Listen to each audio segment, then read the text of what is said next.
Welcome to Meet Your Mentor. I'm Jack Scott, your host and the Chief Operations Officer of the Mentor Project. For these next few minutes, I will be interviewing one of our world-class mentors. As you listen, you will gain insights into their individual lives as they share their personal journeys of their successes and failures. We will discuss some of the best and worst career advice they have ever received, and I will have them describe in their own words what it means to be a mentor. So without further ado, let's get to it. Hey, welcome back to the show. I'm so excited for the guest that I get to chat with today, and I think you will as well. I am meeting with a sociolinguist. Valerie Fridland is the Director of Graduate Studies in the English Department and the Professor of Linguistics at the University of Nevada in Reno. Her main focus as a sociolinguist is on the varieties of American English, specifically the perception of vowel sounds. Now get this. The goal of her research is to better understand how variability in speech production relates to the variability in speech perception and how social identity affects speech. How fascinating. She just completed a book called Sociophonetics for Cambridge University Press. You can find more of her work within Duke University Press, Psychology Today, and many academic journals. She has also another book coming out, and it is likely to be called I Hate When You Say That. What a captivating guest. I'm so excited to be chatting with you today. It is a pleasure to have you on the show. How are you, Valerie? Thank you. I'm great. I'm doing very well. I'm excited to be here. This is going to be so awesome. So I know I dove into your bio a little bit for our listeners, but I would like to hear it from your words, a little bit more about you, but more so like tell us something that maybe we wouldn't find in your bio or on your LinkedIn or on your resume about like who you are and a little bit more about your career.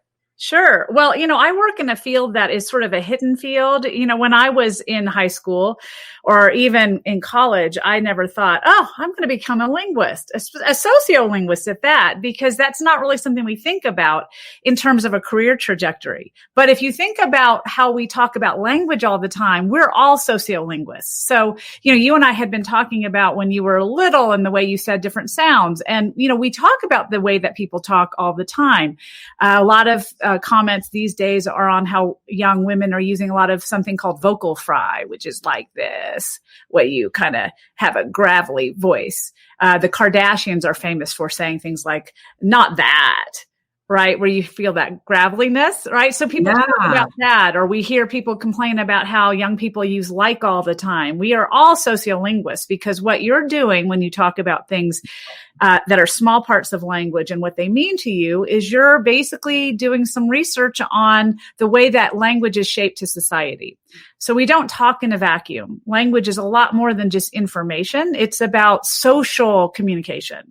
So when you come from the South, for example, which is where I was born, you'll say things like tide for tide, or you'll say something like pin and pin for pin and pen. Those are shibboleths, of course, of Southern speech, which means they stand out and they kind of say, hey, I'm a Southerner. So that's communicating actually social information. There's nothing linguistic about that. It's all social information. If I'm from the West Coast, I'll say something like the word COT and the word CAUGHT. I pronounce them the same way, so that's why I'm spelling them out. So caught and cot, you'll say them caught. Again, that's a linguistic fact about you, but it says a lot socially. If you say it that way, it means that you're younger, and it means that you're from the West Coast, and that means you're probably more likely to be from an urban area. So all of those things communicate something about us. And what my job is, luckily, is to study how the way we speak talks about us socially. So what we project in terms of our identity, what others perceive about us that we might not realize from the way we talk, and how language changes over time, which is, of course, a very big part of what I do. I want to know, Valerie, like you said, this is a very unique field. There's not a lot of people that you would hear say, I want to be a sociolinguist when I grow up. I don't think I've ever heard of that. What encouraged you to get into this field? What was that path that led you kind of into this this career path to lead you to where you're at today? Well, it's funny because especially when you're in high school, you think of a lot of the traditional job paths, doctor, lawyer, engineer, those kinds of things. And of course, now computers. And I really didn't have that strong an interest in any of those. And I wasn't sure what I wanted to do, but I knew I loved language and I loved playing with language and thinking about language. And both my parents spoke French as a native language. So I had been surrounded by language from the time I was a young child. So I decided to study languages at Georgetown University, and I went into their language program. As a requirement of the language program, you also had to take a number of linguistics courses, which, of course, at that time I had never heard of and thought, oh, yawn, right? That sounds really boring. But I signed up for a class called Language and Gender in my sophomore year, and it was like, boom. I had never thought of language like that. All the fights I'd had with my boyfriend, I never realized there was a reason for the way that we talked to each other and the reason why he was wrong and I was right.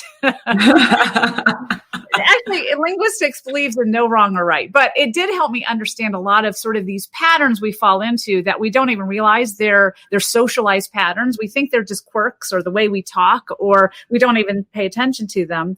And finally, in that class, I realized that, we use language differently depending on how we grew up, depending on where we grew up, and depending on who we are. So whether we're a woman or a man, whether we're black or white, whether we're rich or poor, all of those things play a big role in the shape of our language. And that was the first time I had exposure. And from then on, I was hooked. I took a lot of classes in linguistics.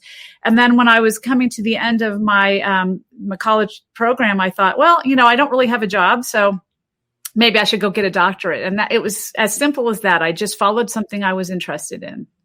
I love that. So in your field and the direction that you've taken it and what you're doing right now, you are definitely making impacts in this field with all of the work that you have out there. But for you, what is it that drives you every morning to wake you up, to give you the passion to keep going down this path, to be within this field? What's the rewarding aspect of it?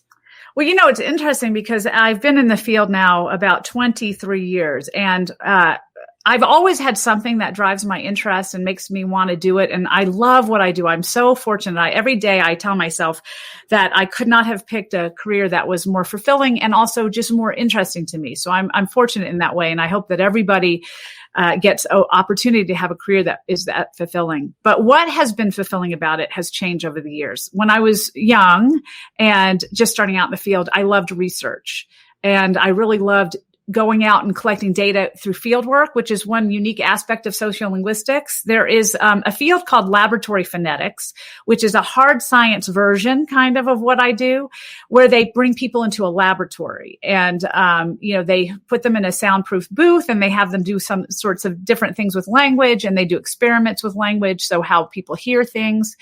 And I wasn't really interested in that kind of removed from the real world research. What I get to do is I do a lot of the same sorts of research, but I go out and I meet people and I talk to them and I record them. And then I go back to a lab and I look at their speech. And I loved doing that. I loved meeting people, and they would be so interested in language, and they would tell me hysterical stories, and they had all these anecdotes. And I started studying Southern speech because I was from the South, and nothing better than a bunch of Southerners in a room talking about Southern speech. So I learned a lot from those groups. So that was fun for me. I really enjoyed that. And then I loved learning new things. People kept telling me that Southern speech was this sort of old traditional form of speech. And that wasn't how I talked. And I grew up in the South, and that wasn't how any of my friends talked. So one of the nice things at that time that really propelled me in my research was proving all my old professors wrong when they told me that Southerners said things like darling and y'all and pin and pen the same way. I didn't do any of those things, nor did my friends. So I went and actually changed a lot of people's minds about what was happening in urban Southern centers. And that was exciting at that time. As I've progressed and done a lot of research, I am still interested in research because I think it's really valuable, especially in the computer age where we talk to computers all the time. And there are lots of questions of sort of disenfranchising groups that don't speak the same through computational language. So those are big questions I think need to be answered. But I actually have found myself now drawn to talking to everyday people about everyday language, because I think it's the man or woman on the street that has a lot to gain from a better understanding of language. And I love talking to kids because they are the movers and shakers of language, right? Nothing happens that doesn't start with the kids. So every new thing we've ever said in life, from Old English to modern English, started with the young. So I find that really fun now. And that actually brings a very, very good point to why you're here right now, which is you're a mentor at the Mentor Project. And one of our missions is to provide training to children around the world. And you as a mentor and we're so happy to have you as part of the team here at the Mentor Project, you are bringing your wealth of knowledge to these children to teach them your leadership and your background to help them along their journey. I want to know from your perspective, what does it mean to be a mentor here at the Mentor Project, to be able to reach out and impact these children around the world? Well, this has been something that I have found really enriching in my life in the last couple of years, since I was invited to join the project. It is amazing what I have learned. So, the wonderful thing is anybody can learn from other mentors at any stage in life. So it's great to start with children, but just listening to the other mentors has really shown me things I'd never considered or thought about. And the best part for me is how we are really in this program utilizing the young, the minds of the young, to drive the future of this country. It's going to be in their hands, and they know so much more than we think they do. And a lot of times it's just the opportunity that they're lacking to learn about different fields. So I had never heard about my field when I was in high school. And when I got into college, it was eye-opening. And I think back to all the things I learned in English class that were actually wrong. They're taught from a social perspective, but they're not taught from an actual linguistic perspective. So things like how we understand dialects and speakers of minority dialects. If we can understand those things better as teenagers, then the way that we can design computer software, that we can design teaching, that we can work in institutions will be altered and make it fairer and more equitable for everybody. So I think it's amazing that the young people that we get to talk to have the opportunity to see parts and paths of life that they would never have in a traditional educational program. But also what's even more amazing is what they teach me. So I think the benefit to me is amazing. When I talk to kids and I ask them, well, why do you use like so much? I know from a linguistic perspective where it comes from, but what are you using it for? They teach me things, and they give me insights that I didn't know. So it's really a great dialectic relationship where we both gain. But it's been eye-opening, I would say, to work for the Mentor Project. I have learned so much, and I hope the kids do too. I want to know what they said when you asked them, why did they use like? They just said that it seems natural to them. It feels weird to say something like say. And in fact, I have two teenagers. When I use any of those words that they do, like my daughter the other day, I said, don't diss him. And she goes, oh, please don't say that. You ruined that word. Oh my God. I said psych the other day to somebody. I was saying something to a friend of mine. I was like, oh wait, psych. And she's like, please don't ever say that. Hey, I think once you hit about 25, you're not allowed to say any of those things anymore. Right. Oh, it's too funny. Yeah. I love this. So you said something and I wanted to touch on that. You were talking about, you didn't know about your career field until you got into the university level. And if I'd like to do a hypothetical with you and say that you're sitting in front of a mentee right now and you're the mentor and they're talking about where they would like to go. Say they're going out of high school into college, or maybe they're in college right now and unsure about how to pivot, and they're listening to this podcast and hearing your story and interested about maybe learning more about it or getting into that career field as a whole. Could you provide any insights for them on helping them within going into this career field, or just in going into just a general career field? Maybe not yours specifically, but something general. Yeah. Sure. Well, I actually have been running our graduate program for the last 6 years. And so I talk to a lot of college students that are considering going in to get a doctorate, or, what they want to do with linguistics if they don't go further in life with it educationally. And I would say that it's a hard field to break into in these days because there aren't a lot of jobs. There's a reason you haven't heard about sociolinguistics very often. There just aren't many of us. And in the current climate with us really looking at more applied fields, a lot of times at university levels, we're getting a lot of pushback to be more applied, to give students skills they can go right on the job market with.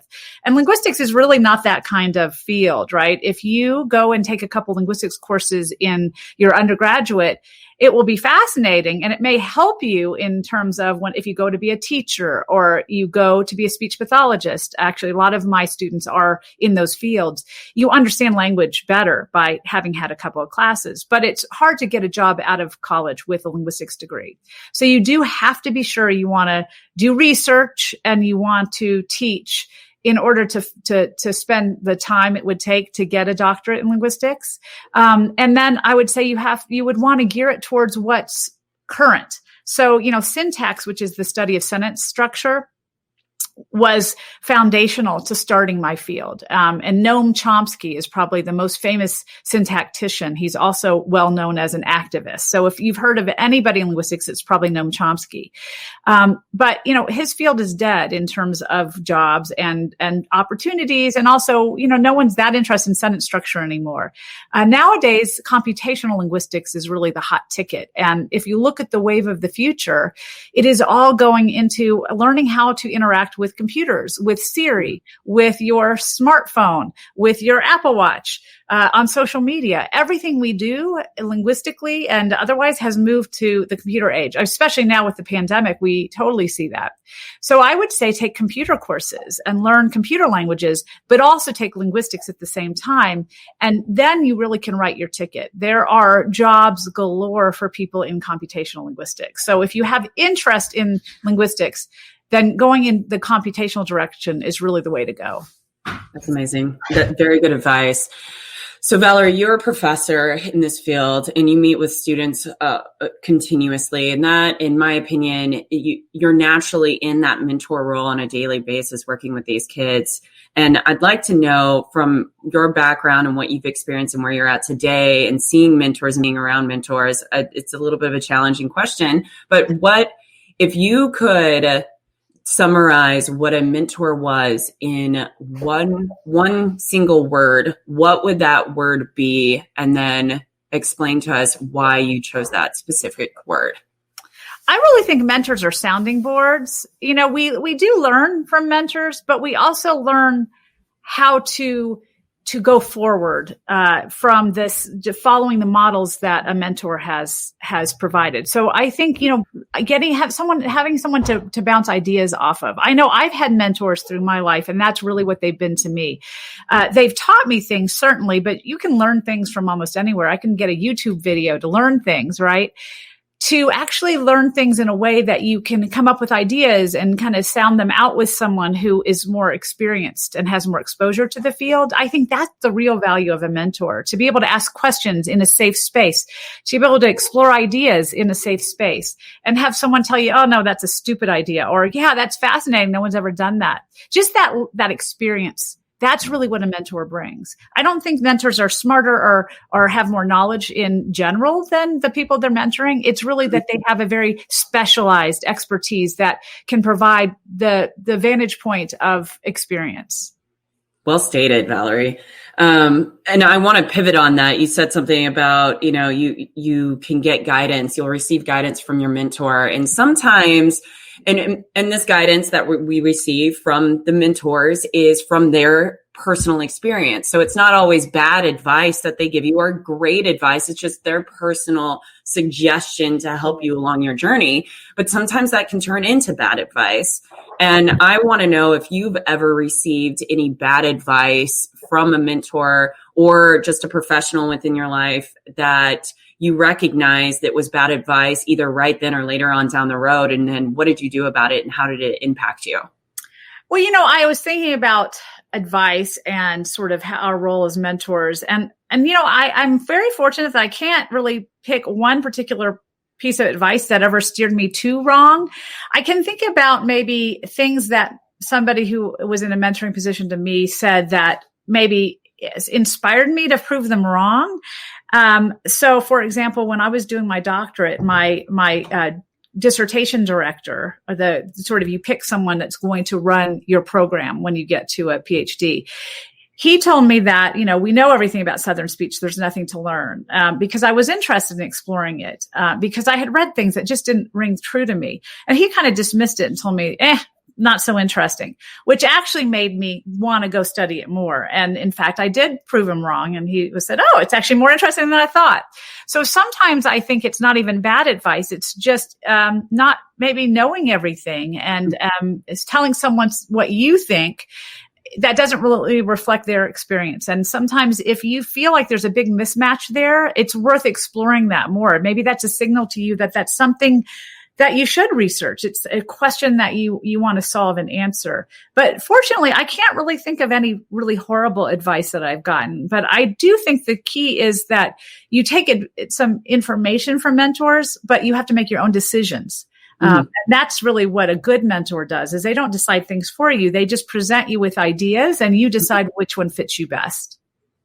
Well said. Yeah. Trust your gut is the biggest thing. You just got to believe in yourself and know the direction. And if it doesn't feel right, then it doesn't feel right. Don't do it. I want to ask you the opposite of that question. So we just went over some, general bad advice, but has there been a time where you received really good advice in your career, and what did that look like for you? Yeah, actually, that is a really easy question to answer, because I had great advice most of my career. I've been very fortunate. First, it started with my parents, and they were very education focused. So, I graduated college and I had liked linguistics. It was great. And I'd liked other things, but I really wasn't sure what I wanted to do. I wasn't sure I wanted to commit to 5 years of a PhD. I thought it would be interesting, but I thought, I don't know, I've done a lot of school. But they told me, what do you have to lose? My mother would always say, what are the downside risks? Right? What are the downside risks? Try it, do it. So they really inspired me, a try it mentality, okay, it sounds hard, but I'm going to give it a chance anyway. So that was really early on. And then when I first started in my career, I had a dean that I sat in his office, and we were just talking about my career goals and ambitions. And he had been a scientist, a chemist, and really loved research, but he loved linguistics. So he always would call me in just to chat. And I was a first year professor at a new university. I knew nothing and nobody. And he started sort of pushing me to bring what I was talking about to actually being what I was studying. And he encouraged me to apply for a National Science Foundation grant, which, first year as a professor, that's a lot of work. It's really hard. They have a very low success rate. I probably would have never done it. But he said, I think what you're talking about is fascinating. I think you should apply. What do you have to lose? Again, same sort of thing. What do you have to lose? What are the downside risks? So I thought, why not? And I applied, and lo and behold, I got it. Wow. And that changed the course of my career, because it made me much more research focused, because I had a lot more funding. And then from the first grant, I applied for the second. From the second, I applied for the third. So it set me up in the situation where I was constantly then grant funded and able to do better research than I would have otherwise. So that one piece of advice, try it, right? Same piece of advice really has motivated my career at several different points. Yeah. What's the worst thing that happens? You're going to be at the exact same location, but you'll learn through the process. Exactly, I love that. Exactly. Well, Valerie, we're coming to the end, but before we wrap up, I've got one more question that I want to ask you, because I just love hearing the diversity in the answers. Is there a quote in your life that you have that has either been with you throughout your career, or maybe you have quotes that have been seasonal in your life that you can share with myself and the listeners? Well, there's one that I love that's from linguistics. It's from a researcher that was really at the height of his heyday in the 1960s, Max Weinreich. And he was foundational in establishing the field of sociolinguistics, along with someone named Bill Labov. And he has a quote that I think really epitomizes the way that we tend to think of language in the wrong way. That's really damaging in terms of how we see people that speak differently than we do. And his quote was, "A language is just a dialect with an army and a navy."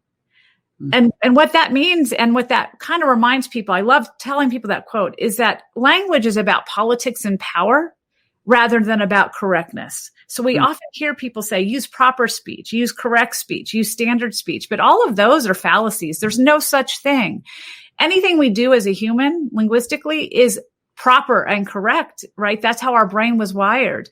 The only things that we like and dislike are social preferences.